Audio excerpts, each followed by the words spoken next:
तो जय हिंद मेरे साथियों, स्वागत है आप सभी का आपके अपने ऑनलाइन स्टडी प्लेटफॉर्म समग्र जीएस स्टडी पर। कैसे हैं आप सब लोग? आई होप कि आप सब लोग स्वस्थ होंगे और आपकी तैयारी भी ज़बरदस्त चल रही होगी। ठीक है, तो आपकी उसी तैयारी को और आगे बढ़ाने के लिए और बेहतर करने के लिए आपका भाई आपके बीच आया है इलाहाबाद हाई कोर्ट का ये आपका 5वां मॉडल पेपर लेकर। ठीक है, तो काफ़ी शानदार होने वाला है। अंत तक आप लोग मेरे साथ बने रहिए, वीडियो को पूरा ज़रूर देखिए। और जो भी मेरे भाई बहन चैनल पर पहली बार आए हैं तो चैनल को सब्सक्राइब ज़रूर कर लें दोस्त, है ना। चैनल को सब्सक्राइब कर लें, साथ ही बेल आइकन को भी प्रेस कर लें। ठीक है ना। तो चलिए शुरू करते हैं और लेते हैं अपना आज का पहला क्वेश्चन।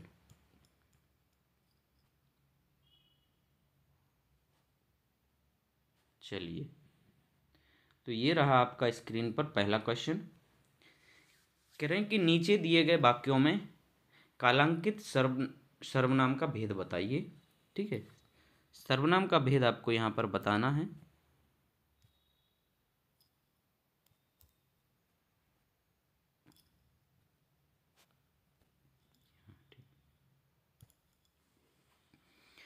वाक्य आपका, मैं कुछ पुस्तकें लाया हूँ इन्हें तुम रख लो। ठीक है, मैं कुछ पुस्तकें लाया हूँ इन्हें तुम रख लो। कह रहे कौन सा सर्वनाम होगा?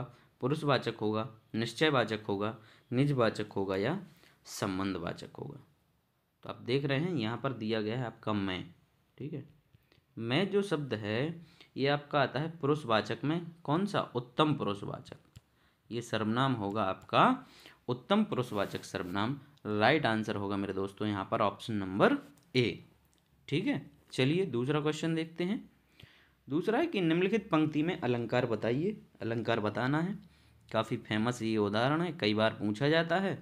कनक कनकते सौगुनी मादकता अधिकाय, या खाए बोराय नर बापाए बोराय। ठीक है, तो कनक कनकते सौगुनी, आप देख रहे हैं कि यहाँ पर कनक शब्द का जो प्रयोग हुआ है वो 2 बार हुआ है। ठीक है ना, कनक शब्द का प्रयोग आपका 2 बार हुआ है और दोनों बार इसका अर्थ अलग अलग है ना। दोनों कनक का जो शब्द है इनका अर्थ अलग अलग है। जब एक ही शब्द एक से अधिक बार प्रयोग होता है, 2 या 2 से अधिक बार प्रयोग हो और उसके अर्थ हर बार अलग हों, तो वहाँ पर आपका होता है कौन सा अलंकार? यमक अलंकार होता है दोस्तों। राइट आंसर हो जाएगा ऑप्शन नंबर डी। तीसरे क्वेश्चन की ओर बढ़ेंगे। निम्न में से उत्क्षिप्त व्यंजन का उदाहरण कौन सा है? उत्क्षिप्त आप व्यंजन आपको यहाँ पर बताना है कि कौन सा होगा।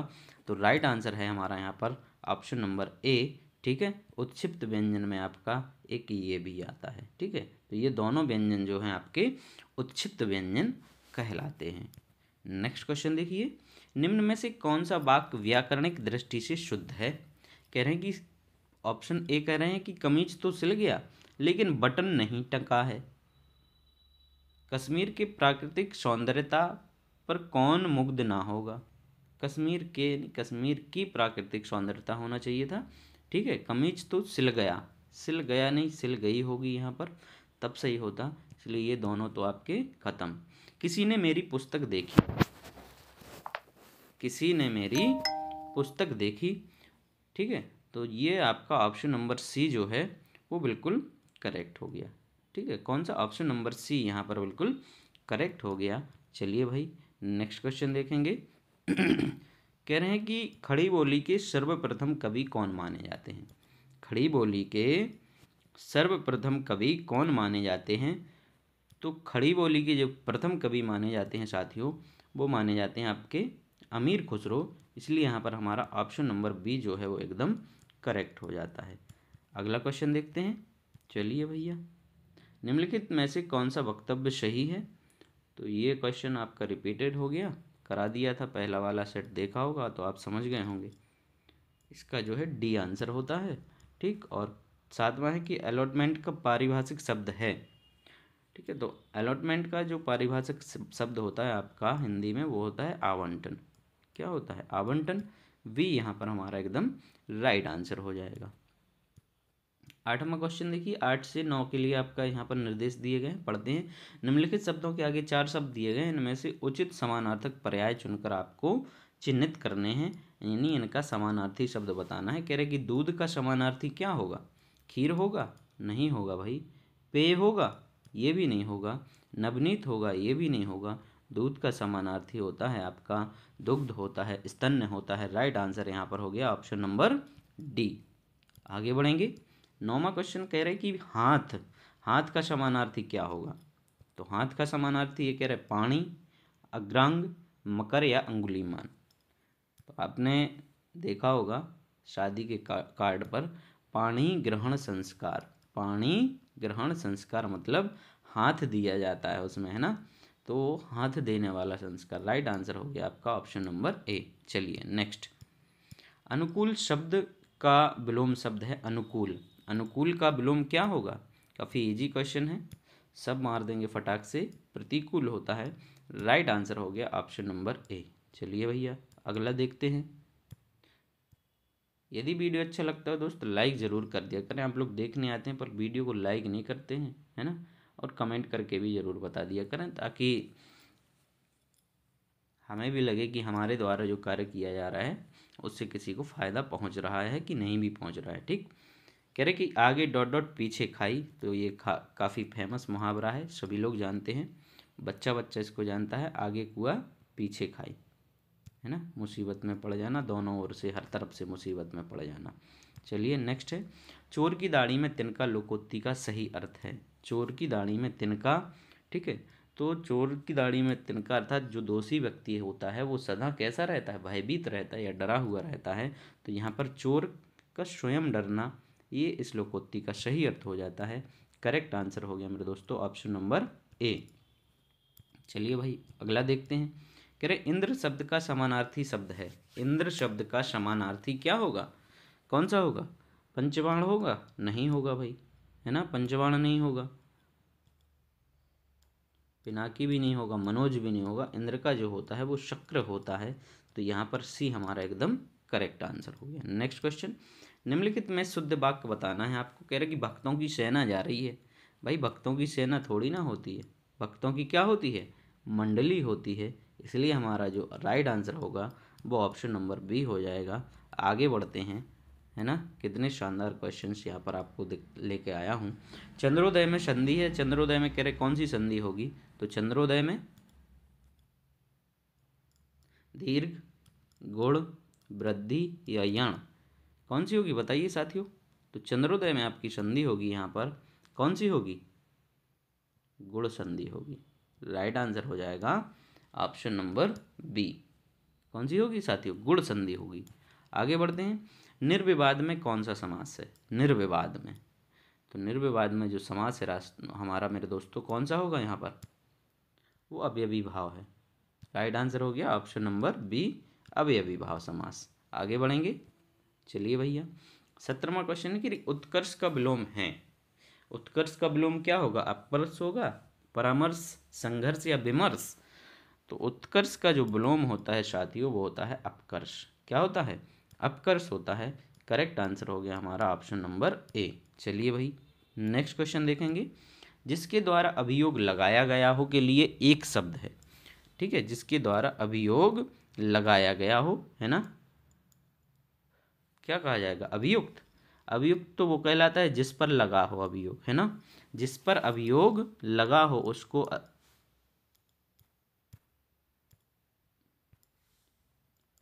जिस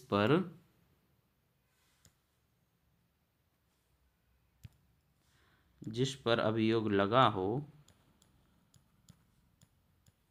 है ना, वो हो गया अभियुक्त। और जिसके द्वारा लगाया गया हो वो अभियोक्ता होगा। क्या होगा? अभियोक्ता हो गया। राइट आंसर हो गया ऑप्शन नंबर डी। 19 में कह रहे हाथ पसारना मुहावरे का अर्थ क्या होता है भाई? राम ने श्याम के आगे हाथ पसारे, मतलब मांगने के लिए हाथ पसारना। राइट आंसर हो गया ऑप्शन नंबर ए। चलिए नेक्स्ट है।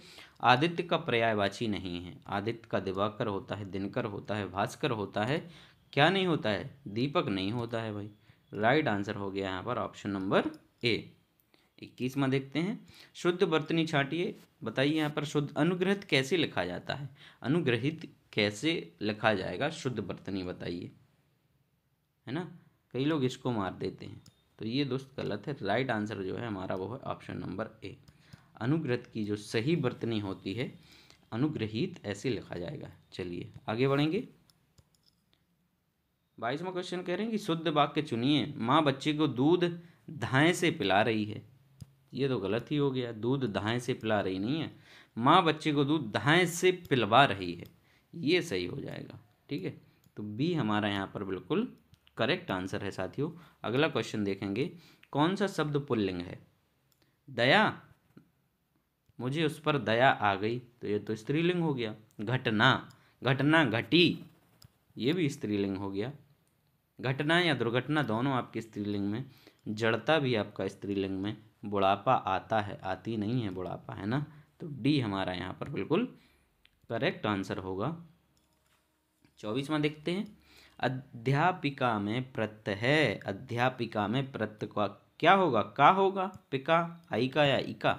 तो अध्यापक है ना प्लस इका, डी हमारा बिल्कुल राइट आंसर हो जाएगा। नेक्स्ट, मन के किसी और प्रवृत्त होने या उससे हटने की अवस्था है।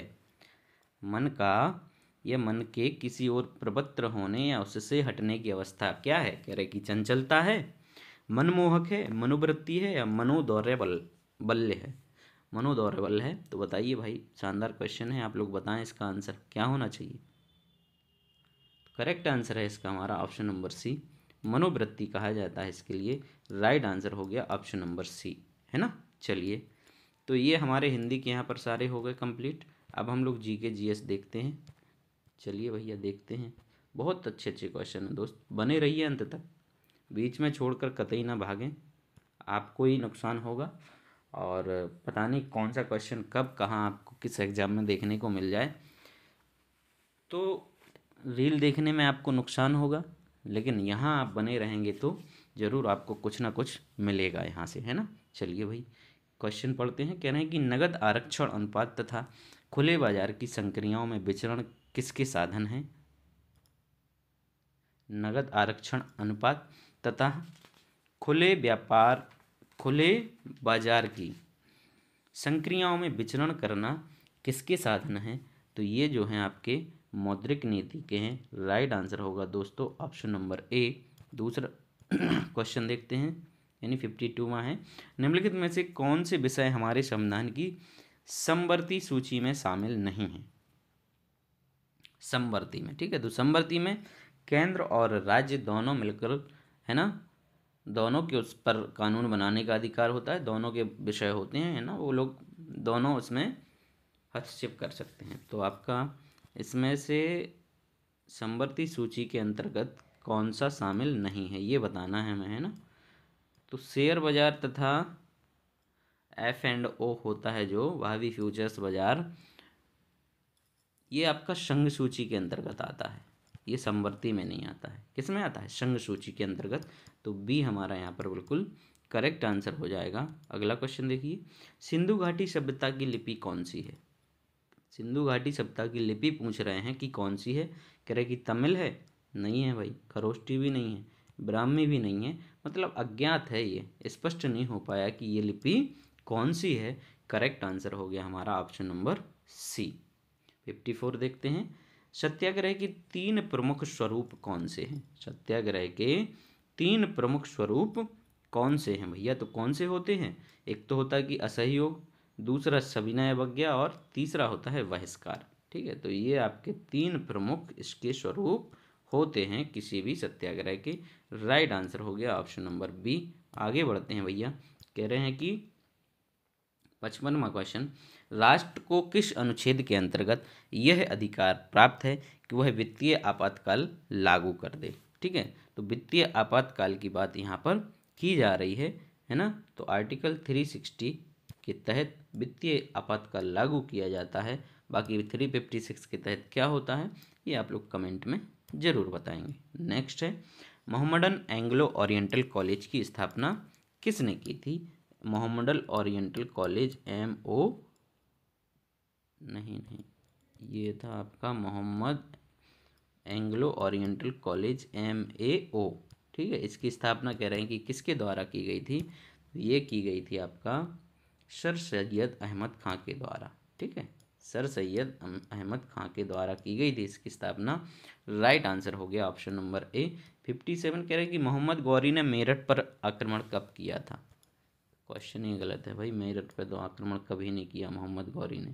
क्वेश्चन होना चाहिए भारत पर आक्रमण कब किया था। तो भारत पर आक्रमण किया था आपका मोहम्मद गौरी ने 1175 में, है ना। कब किया था, 1175 ईस्वी में किया था। 1192 में आपका तराइन का द्वितीय युद्ध हुआ था। क्या हुआ था, 1192 में तराइन का द्वितीय युद्ध हुआ था। तो ये थोड़ा इसमें मिस्टेक है भाई, है ना। चलिए आगे बढ़ते हैं। कह रहे हैं कि प्रथम जूट मिल किस स्थान पर खोली गई थी। प्रथम जूट मिल जो है, कह रहे हैं कि किस स्थान पर खोली गई थी। बम्बई में, पुणे में, अहमदाबाद में या रिसरा में। तो ये जो जूट मिल है पहली वो रिसरा में खोली गई थी। ये पड़ता है आपका कहाँ पर, कोलकाता में। ये जो स्थान है वो कोलकाता में पड़ता है। राइट आंसर हो गया मेरे दोस्तों यहाँ पर option number D. Next question देखते हैं। पहली सूत मिल किस स्थान पर खोली गई थी। पहली सूत मिल किस स्थान पर खोली गई थी। राइट आंसर यहाँ पर आपको बताना है। ऑप्शन नंबर ए है अहमदाबाद में, ऑप्शन बी है पूना में, सी मुंबई में, या डी इनमें से कोई नहीं है। ठीक है, तो ऑप्शन के अनुसार जो आपकी मिल खोली गई थी वो खोली गई थी आपकी बम्बई में। कहाँ पर, बम्बई में। और वैसे जो पहली आपकी सूती मिल खोली गई थी वो कोलकाता में एक स्थान है आपका, जिसका नाम है, क्या नाम है, फोर्ट ग्लास्टर करके उसका नाम है, फोर्ट ग्लास्टर। ठीक, तो यहाँ पर आपका ऑप्शन जो दिया गया है उसके अनुसार तो बम्बई में है, लेकिन जो एक्चुअल में पहली मिल खोली गई थी वो फोर्ट ग्लास्टर में खोली गई थी। राइट आंसर हो गया यहाँ पर हमारा ऑप्शन नंबर सी। 62 देखेंगे। महालबाड़ी व्यवस्था का संशोधित रूप ग्राम व्यवस्था भारत के किस भाग में लागू की गई थी। ठीक है, तो जो महालबाड़ी व्यवस्था थी आपकी वो किस में, पंजाब और मध्य प्रदेश में थी, है ना। तो उसी का संशोधित रूप आपका ये यहाँ पर लागू किया गया। राइट आंसर हो गया साथियों ऑप्शन नंबर सी। आगे बढ़ेंगे। भारत में सर्वप्रथम टेलीग्राफ लाइन कलकत्ता व आगरा के मध्य प्रारंभ की गई थी, वह कब शुरू हुई थी। तो भारत में सर्वप्रथम टेलीग्राफ लाइन जो शुरू की गई थी सर्वप्रथम, वो हुई थी आपकी 1853-54 में, है ना। राइट आंसर होगा ऑप्शन नंबर सी। 64 देखिए। डायरेक्ट बेनिफिट ट्रांसफ़र किससे संबंधित है। डायरेक्ट बेनिफिट ट्रांसफ़र जिसको आप लोग डीबीटी कहते हैं, है ना, किस नाम से जानते हैं हम लोग इसे, डीबीटी के नाम से। तो डीबीटी का जो मुख्य उद्देश्य है वो है कि जो सरकार के द्वारा लाभकारी योजनाएं चल रही हैं, सब्सिडियां दी जाती हैं, उनकी जो धनराशि है उसका सीधा हस्तांतरण लाभार्थी के खाते तक पहुंच सके, इसमें बीच में कोई बिचौलिया इसको ना खा पाए। तो उसके लिए ये डीबीटी की व्यवस्था की गई है सरकार के द्वारा। इसको 2013 में लागू किया गया था। ठीक, तो यहाँ पर अनाज वितरण ये नहीं होगा, एलपीजी सिलेंडर वितरण नहीं, सब्सिडी के लिए ज़रूर प्रयोग होता है। तो यहाँ पर ये आप डी मार दीजिए, उपर्युक्त में से कोई नहीं, है ना। चलिए 65वां, निम्न में से कौन केंद्र तथा राज्यों के बीच संबंध दर्शाता है। तो मैंने आपको बताया है अभी, ये है आपकी महालबाड़ी योजना। राइट आंसर हो गया ऑप्शन नंबर सी। 66वां देखते हैं। निम्नलिखित देशों में से किसे वर्ण भूमि कहा जाता है। किसे वर्ण भूमि कहा जाता है। बेल्जियम को, बोल्विया को, भूटान को या नेपाल को। तो भूटान को आपका क्या कहा जाता है, वर्ण भूमि कहा जाता है साथियों। सी हमारा यहाँ पर बिल्कुल राइट आंसर हो जाएगा। आगे बढ़ते हैं। 67वां क्वेश्चन देखिए। निम्नलिखित में से किसको ज्वालामुखी पर्वतमाला कहा जाता है। ज्वालामुखी पर्वतमाला किसे कहा जाता है, बताइए भैया, कौन सा आंसर होगा यहाँ पर करेक्ट। तो ये है आपका परिप्रशांत कटिबंध। हमारा ए जो ऑप्शन है बिल्कुल यहाँ पर करेक्ट आंसर है। नेक्स्ट क्वेश्चन देखेंगे। निम्नलिखित मगध के राजवंशों के कालक्रम अनुसार लिखिए। इनका कालक्रम अनुसार आपको बताना है ना। तो यहाँ पर आपका पहले आता है, कौन सा आता है, पहले आता है हर्यक वंश। ठीक है, ये पहले आएगा हर्यक वंश, फिर आता है शिशुनाग वंश, फिर नंद वंश, और चौथे पे मौर्य वंश, यानी विकल्प तीसरा हमारा यहाँ पर बिल्कुल करेक्ट हो जाएगा। नेक्स्ट, भारत के नियंत्रक एवं महालेखा परीक्षक का कार्यकाल कितने वर्षों का होता है। भारत के नियंत्रक एवं महालेखा परीक्षक का कह रहे कि कार्यकाल कितने वर्षों का होता है? तो 6 वर्ष का होता है। साथ में एक बात और जोड़ दिए, 6 वर्ष या 65 वर्ष की आयु पूर्ण करे। ठीक है, दो में से कोई एक होना चाहिए, 6 वर्ष या 65 वर्ष की आयु, है ना। चलिए, विश्व शांति सूचकांक के मामले में भारत का विश्व में कौन सा स्थान है? चूंकि यहाँ पर आंकड़े पुराने दे दिए गए हैं तो मैं आपको अवगत करा देता हूँ कि 2024 में जो स्थान है ना, ये सारे गलत हैं। 2024 में जो भारत का विश्व शांति सूचकांक में स्थान है वो है आपका कौन सा? ये है आपका 116। कितने देशों में से? 163 देशों का सर्वे किया गया। 24 का ये डाटा है और 23 में था भारत का जो स्थान था वो था 126वां। ठीक, 23 का पूछे तो 126 और 24 का पूछ ले तो 116वां, याद रखना है ना। चलिए नेक्स्ट क्वेश्चन, बिस्मिल्लाह खां संबंधित हैं आपके किससे हैं? सब लोग जानते हैं भाई, काफ़ी फेमस क्या थे? बिस्मिल्लाह खां फेमस शहनाई वादक थे। राइट आंसर हो गया option number D. Next, NABARD को किस विकास से संबंधित है? किसके विकास से? नाबार्ड खूब पढ़ा होगा आपने ग्रामीण विकास में और कई सारी, मतलब यूपी जीके में और जीके में ये कहिए कि खूब पूछा जाता है क्वेश्चन। तो कृषि एवं ग्रामीण क्षेत्र से संबंधित है। राइट आंसर हो गया आपका ऑप्शन नंबर ए। चलिए, निम्नलिखित में से कौन सा उद्योग कोरापुट में है? कोरापुट में कौन सा उद्योग है? कह रहे पोत निर्माण का है, विमान का है, लौह एवं इस्पात या विद्युत लोकोमोटिव का है? तो कोरापुट में आपका है विमान निर्माण का, है ना। यहाँ पर आपकी एक सरकारी कंपनी है, कौन सी? HAL हिंदुस्तान एरोनॉटिक्स लिमिटेड करके ये कंपनी है ना। चलिए नेक्स्ट है, लिमिटेड है, सरकारी यानी अर्ध सरकारी हो गई। यूके में बर्मिंघम किस लिए प्रसिद्ध है? ठीक है, तो यूके में बर्मिंघम जो प्रसिद्ध है वो लौह एवं इस्पात उद्योग के लिए। करेक्ट आंसर हो गया ऑप्शन नंबर ए। अंतिम क्वेश्चन है दोस्तों, कहाँ गया भाई क्वेश्चन तो है, ऑप्शन उड़ गए हैं। चलिए आपको बता देता हूँ, निम्न में से कौन सा द्रव्य अधातु है ना। तो अधातु जो द्रव्य होता है वो होता है आपका ब्रोमीन होता है। कौन सा होता है? ब्रोमीन होता है आपका। राइट आंसर हो जाएगा आपका कौन सा? ब्रोमीन। याद रखिए, द्रव्य जो अधातु होता है वो ब्रोमीन होता है, ब्रोमीन। तो ये आपके थे पूरे क्वेश्चन कंप्लीट हो गए हैं, है ना। कल फिर मिलेंगे आपको एक और नए प्रैक्टिस सेट के साथ। तब तक के लिए आप सब लोग अपना ध्यान रखिए। धन्यवाद।